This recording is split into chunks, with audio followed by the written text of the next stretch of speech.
I used to hate storytelling, especially in those big group settings. I would usually overthink it, look for the perfect words, and then at the end, just not share any story at all. Now, I always thought that, hey, that's just me, right? I'm an introvert at the end. I don't like sharing stories in front of others. But that only changed once I started doing one change in my life.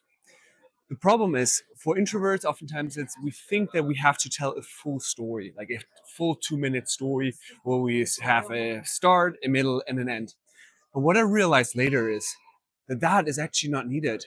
You can tell micro stories. You can tell snippets of the full stories.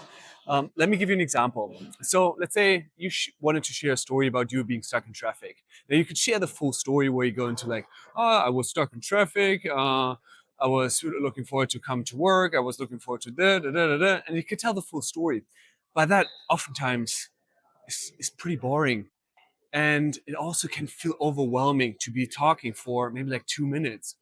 And so a different approach is then to just zoom into one specific moment, into one tiny moment that you share in a conversation. So for example, if I take that example of being stuck in traffic, well then I can just share with, let's say, a partner or a friend or a coworker saying, hey, today I was in my car gripping the steering wheel and just thinking, how is this possible?